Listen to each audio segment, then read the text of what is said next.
Jenn Cody, and I am playing Sylvia in the play Sylvia here at the Cape.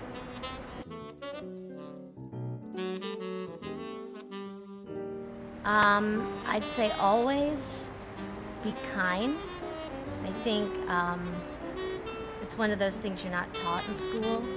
Everyone's worried about, learning all the A, B, and C's of acting, and no one ever tells you, hey, guess what? It's a really small world. So I would say be kind is my first thing. Be respectful.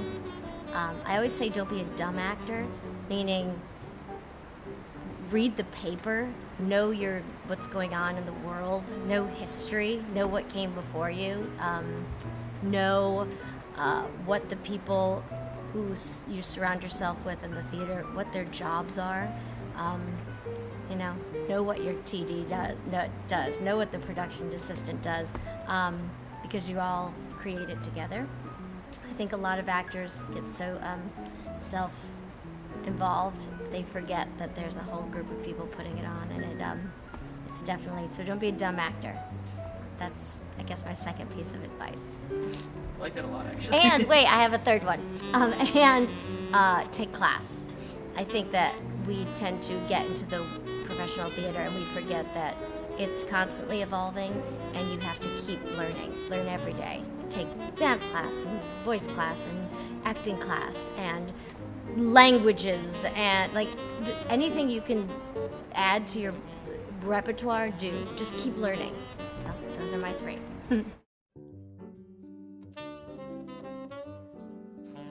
This was one of them. Playing Sylvia was definitely one I wanted to do because I enjoy physical comedy.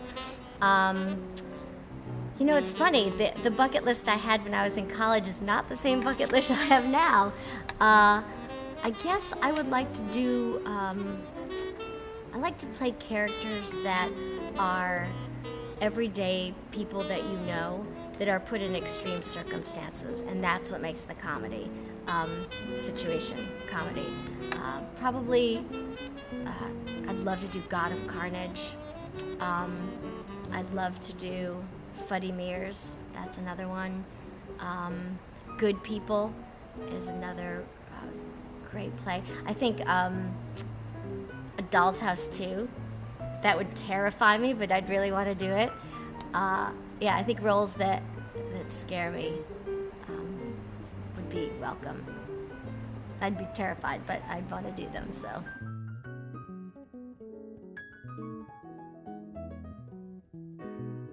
Yeah, actually, I had done a play at another theater, and I had played one role of 3 women in the play, and then a couple years ago, the Cape allowed me to play all 3 of those roles, and that was a dream of mine, to do a play where I could be totally different characters and do a 2-hander with a gentleman. So yeah, that was a huge one to check off. And this is a stupid one, but I wanted to play Patsy in Spamalot, and I got to do that too. So those are 2 completely different roles that I thought were unachievable. So.